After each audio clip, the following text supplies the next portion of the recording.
दोस्तों, welcome to our channel. तो finally आज हमारा टारगेट डे 9 और आई होप कि आप लोगों ने लास्ट टारगेट को बेहतरीन तरीके से अचीव कर लिया होगा। हम लोगों के अब तक 8 टारगेट कंप्लीट हो चुके हैं। कुछ लड़कों का कहना है कि टारगेट को थोड़ा सा फास्ट कर दो, कुछ लड़के कह रहे हैं कि भैया टारगेट को थोड़ा स्लो कर दो। तो मेरी ओर से आपको यह सलाह है, ना फास्ट होंगे ना स्लो होंगे, टारगेट जैसे चल रहे हैं एज इट इज चलेंगे, क्योंकि एक ये क्रम से चलते हैं, इनका फ्लो बना हुआ है, कभी ज्यादा कभी कम, वो उसी हिसाब से सेट हैं। तो आप लोगों के हिसाब से नहीं चलेंगे कि आप लोग 10 दिन 20 दिन लेट ज्वाइन हो रहे हो फिर उसके बाद कह रहे हो कि पीछे कर दो। कुछ बच्चे ऐसे हैं जो पहले से पढ़े हुए हैं, वो चाह रहे हैं कि बहुत तेजी से कर दो। तो ऐसा कुछ नहीं होगा, जिस तरीके से टारगेट चल रहे हैं वो एज इट इज चलेंगे। आज मैं आप लोगों को बिना किसी मोटिवेशनल चीज बताए टारगेट को डायरेक्ट स्टार्ट कर रहा हूं, क्योंकि आप लोगों का टाइम मैं अभी जाया नहीं करना चाह रहा हूं और अपना भी टाइम खराब नहीं करना चाह रहा हूं। तो मोटिवेशन बहुत सारा दिया जा चुका है, अभी हम चलते हैं डायरेक्ट आप लोगों के टारगेट क्लास की ओर। तो गाइज, ये है हम लोगों का टारगेट डे 9। और जैसा कि कुछ लोगों की शिकायतें आ रही हैं कि भैया इंग्लिश में भी लिख के दिया करो, मुझे ये समझ नहीं आ रहा है कि आप कौन सी दुनिया में जी रहे हो। आज के टाइम में, एआई के टाइम में, आप लोग हिंदी में लिखी हुई चीजों को इंग्लिश में कन्वर्ट नहीं कर पा रहे हो। तो आप क्या करोगे? आप सोचिए आप कितना पीछे हो। अरे गूगल लेंस है, आपके व्हाट्सएप तक पे एआई आ चुका है, आप उसमें भी अगर वर्ड डाल देंगे तब वो भी हिंदी का इंग्लिश बना के दे देगा, इंग्लिश का हिंदी बना के दे देगा, और वो भी बहुत अच्छे से। ये अगर जैन धर्म हिंदी में लिख दिया, बौद्ध धर्म इंग्लिश में हिंदी में लिख दिया, तो इसमें कौन सी बड़ी बात हो गई? क्या आप इसे हिंदी में नहीं पढ़ पाते हो? स्टूडेंट ऐसे ऐसे कहते भैया ये बताओ ये क्या लिखा हुआ। अरे भाई, अगर तुम स्कैन भी कर लोगे ना उसे, डायरेक्ट आप सर्च करो ट्रांसलेट हिंदी टू इंग्लिश, वहां पे इस इमेज को डाल दो, आपको टोटल इंग्लिश लिखी हुई मिल जाएगी इस चीज की। आप इतनी इतनी छोटी चीजें नहीं कर पाते हो, तब थोड़ा सा लगता है कि पता नहीं कौन सी दुनिया में बच्चे जी रहे हैं जहां पे लोग एआई को इतना ज्यादा अच्छे से यूज कर पा रहे हैं, आप लोग ट्रांसलेट तक नहीं कर पा रहे हो। तो मतलब थोड़ी सी सोचने वाली बात है। फिलहाल आप लोगों को बता दूं तो जैन धर्म और बौद्ध धर्म, इनको हिंदी में भी यही कहते हैं, इंग्लिश में भी यही कहते हैं, ठीक है। तो इस चीज को जैनिज्म बुद्धिज्म आप लोगों ने पढ़ाई होगा। तो ये जो दो चीजें हैं, देखिए हिस्ट्री में हम ज्यादा चीजें नहीं करवाते हैं, लेकिन कुछ इंपॉर्टेंट चीजें हम लोग करवाते हैं, जैसे कि जैन धर्म, बौद्ध धर्म, इसके अलावा मुगलों वाला पार्ट हम लोग कराते हैं। और मोस्ट इंपॉर्टेंट जो है वो है हमारा मॉडर्न इंडिया, जिसमें गांधी युग सबसे ज्यादा इंपॉर्टेंट है, गांधी जी से रिलेटेड क्वेश्चंस पूछे जाते हैं। तो कुछ इंपॉर्टेंट चीजें कराते हैं जो आपके लिए सारे एग्जाम्स में यूज होती हैं। तो पहले नंबर पे हम लोग जैन धर्म और बौद्ध धर्म कंप्लीट करेंगे। अब आप लोग सोच रहे होंगे ये तो बहुत बड़ा टॉपिक है, तो नहीं, हम लोग बहुत बड़ा टॉपिक नहीं, आधे घंटे के अंदर दोनों चीजें कवर हो जाएंगी। आप लोगों को सिर्फ इसकी मोटी मोटी बातें पता होनी चाहिए, क्योंकि कवर करने के लिए तो दुनिया भर की चीजें हैं। हम लोगों को एक लिमिट पता होनी चाहिए कि किस लिमिट तक हमें चीजें कवर करनी है, और उस लिमिट के दायरे में ही रहकर अगर आप सारी चीजें करेंगे तो ज्यादा बेहतर है। अदरवाइज आप लोग भटक जाएंगे अपने रास्ते से। हम लोगों के यहाँ जितना वेटेज है उसके हिसाब से ये जो चीजें कवर करवाई जा रही हैं, ये मोर देन इनफ है, इससे ज्यादा आपको करने की बिल्कुल भी जरूरत नहीं है। तो जैन धर्म और बौद्ध धर्म करेंगे। ये क्वेश्चन बहुत पूछे जाते हैं कि जैसे कि क्वेश्चंस, नदियों के किनारे स्थित नगर, ये विश्व के हैं। पिछली बार आप लोगों से पूछे गए थे इंडिया के कि भैया यमुना नदी के किनारे कौन सा नगर स्थित है। ऐसे ही पूछा था टेम्स नदी के किनारे विश्व का कौन सा शहर स्थित है। फेमस जो है जैसे कि दिल्ली, तो अगर वर्ल्ड वाइड पूछा जाएगा तो आप ये मत समझिए कि छोटे छोटे शहर पूछे जाएंगे। वर्ल्ड वाइड अगर कहीं क्वेश्चन आएगा कि भाई गाजीपुर कौन सी नदी के किनारे स्थित है, ऐसा क्वेश्चन कभी नहीं पूछा जाएगा। अगर वर्ल्ड वाइड पूछा जाएगा तो दिल्ली पूछा जाएगा या आगरा पूछा जाएगा। इसी तरीके से आपसे जो विश्व के शहर पूछे जा रहे हैं वो पूछे जा रहे हैं जो बहुत ही फेमस शहर हैं। जैसे कि किसी देश की कैपिटल है, वो किसी नदी के किनारे बसी हुई है, तो वो क्वेश्चंस आपसे पूछ लिए जाते हैं। तो ये रेलवे का एक फेवरेट टॉपिक है, स्टैटिक जीके का टॉपिक है, तो इसको कवर करेंगे। भारत के प्रमुख जल संधियां, इस चीज को भी हम लोग कवर करेंगे। रिवर बैंक आप लोगों ने पढ़ा होगा, जैसे होता है ना, नदी है उसके किनारे पे जो सिटीज बसी हुई हैं वर्ल्ड में, उसको हम कवर करेंगे। ये भारत की प्रमुख जल संधियां हैं। इसको बताओ क्या बोलते हैं जल संधियों को, कोई बताओ अगर आपको आता हो तो, ठीक है। ये आप लोगों को जरूर से जरूर करना है। ये वाटर ट्रीटीज होती हैं, इनको जरूर से जरूर आप लोगों को देखना है। तो इंग्लिश में भी मैं लिखवा दूंगा, जब आपके पास ये टारगेट की पीडीएफ जाएगी तो हो सकता है कि ये इंग्लिश में लिखा हुआ जाए, तो टेंशन लेने की जरूरत बिल्कुल भी नहीं है।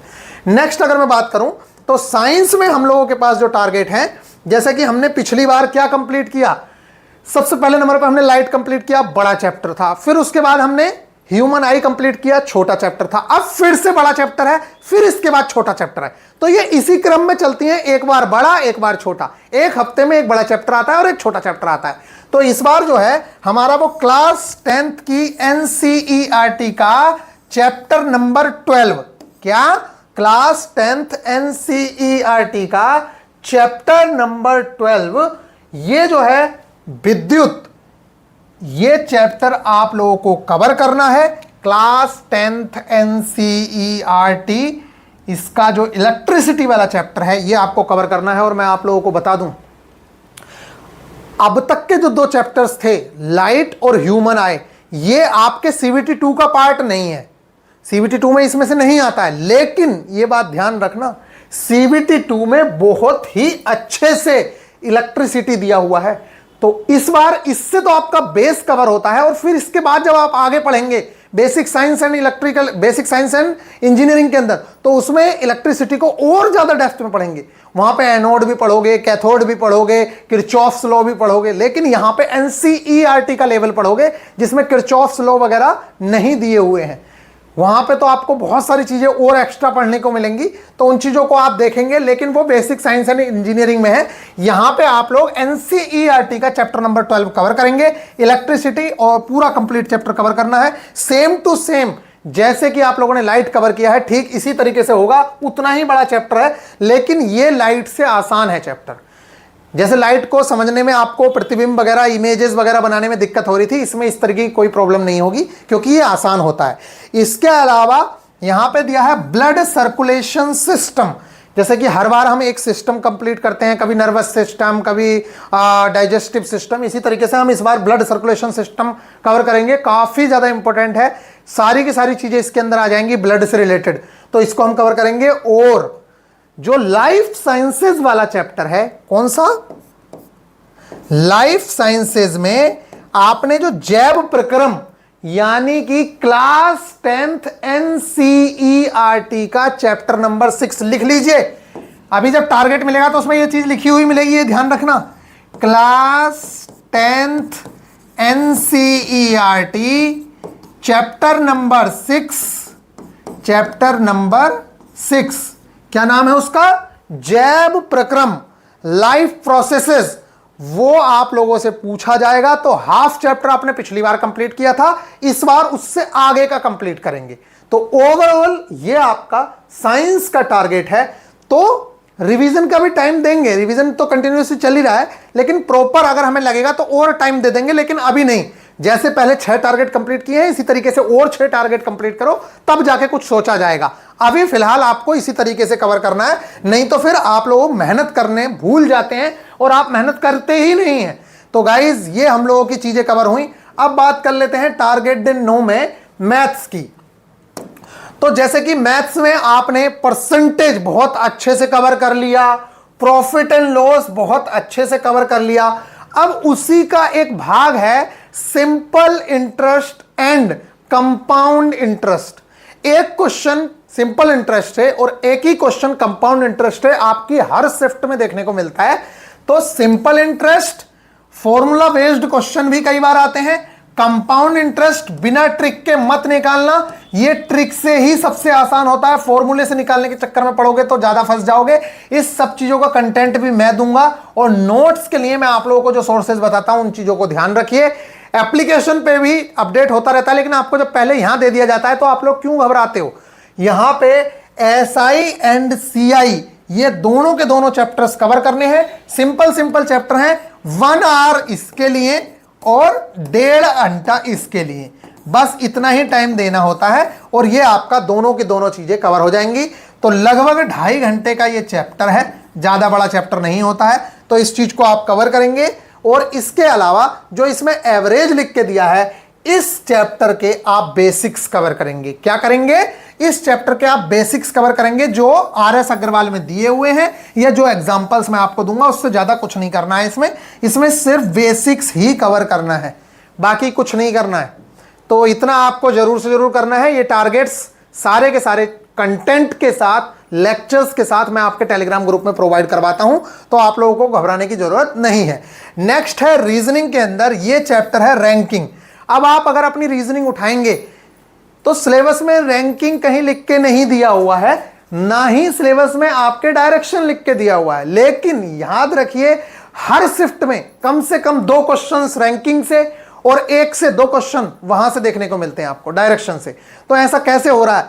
तो आपको सिर्फ सिलेबस पे डिपेंड नहीं रहना है, कोई एक ऐसा बंदा चूज करना है जो आपको बता सके भैया सिलेबस में से जो ये टॉपिक है जो दिया है लेकिन फिर भी नहीं आता यहां से, ये चीज है दी नहीं है तब भी यहां से चीजें आती हैं। तो इस तरीके की चीजें आपको पता होनी चाहिए। तो आई होप कि आप लोगों को पता चल रहा होगा। अच्छा, कल एक बच्चे ने टारगेट सेंड किया और कह रहा भैया इसके अंदर तो ये भी दिया हुआ था, आपने क्यों नहीं डाला है इसमें? भाई वो बेसिक साइंस एंड इंजीनियरिंग का बैच नहीं है, ये basic science and engineering CBT 2 के लिए जब कवर करवाएंगे तब आपको पता चलेगा। अभी फिलहाल आप इस चीज पे फोकस्ड रहिए, ये चीजें कवर करवाई जा रही हैं। ये स्पेशली CBT 1 के लिए बैच आया हुआ है, तो आप बेहतरीन तरीके से इन चीजों को कवर करिए। आई होप कि आप लोगों को ये बात समझ आई होगी। तो मिलेंगे फिर नेक्स्ट वीडियो में, और ख्याल रखिएगा बहुत ही बेहतरीन तरीके से हम लोगों के टारगेट्स चल रहे हैं। तो जी जान लगा के अपनी तैयारी करिए, आपके पास बहुत सारे चांसेस हैं अगर आपने तैयारी अच्छी कर ली तो। अब कुछ बच्चे सोचते हैं भैया कितने घंटे पढूं कि सिलेक्शन पढूं? भाई घंटे देखने ही नहीं है, अगर सिलेक्शन लेना है ना तो जितना टाइम आपको मिल रहा है उतना टाइम पढ़ाई में लगाना है। अगर आप घंटे देख के पढ़ाई करेंगे तो मुझे नहीं लगता कि सिलेक्शन हो पाएगा। घंटे तो भूल ही जाइए, सो के उठ रहे हो, फ्रेश होइए, जो करना है करिए और उसके बाद फिर पढ़ाई में लग जाइए। थोड़ा सा बोर हो रहे हो, थोड़ा सा घूम के आइए, फिर पढ़ाई में लग जाइए। मतलब पूरे दिन का एक ही काम, सिर्फ पढ़ाई। बोर हो गए तो थोड़ा सा घूम लिए या कोई और काम कर लिए, उस टाइम में भी कानों में लगा लो, सुन लो, कुछ मन कर रहा है। मतलब अपने पूरे टाइम को यूटिलाइज करना है। जब बोर हो रहे हो तो ऐसा सब्जेक्ट पढ़ना है, रीजनिंग का सेट लगा लो। अगर बोर हो रहे हो तो रीजनिंग का सेट लगा लो, मैथ्स पढ़ लो, मैथ्स का सेट लगा लो। चलो कुछ नहीं कर रहे हैं तो चलो एक टेस्ट ही लगा के देख लेते हैं। जब आपका टाइम अच्छा हो, जब आपका दिमाग बहुत अच्छे से काम कर रहा हो, उस समय रिवीजन करिए चीजों का। उस समय कोई नई चीज पढ़ रहे हो तो उस चीज को पढ़िए जो चीजें आपके दिमाग में अच्छे से घुस जाएं।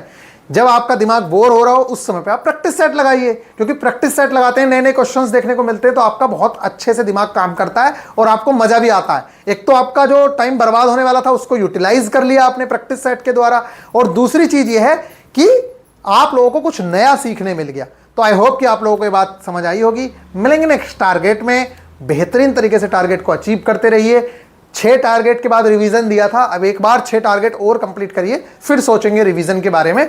निश्चित तौर से चौथा टारगेट ये जा रहा है, क्योंकि 7, 8, 9 तीसरा टारगेट ये जा रहा है। फिर उसके बाद बाकी के टारगेट्स 3 और जाएंगे, फिर हम रिवीजन का सोचेंगे। तो फिलहाल मिलते हैं नेक्स्ट वीडियो में, ख्याल रखिएगा, टेक केयर।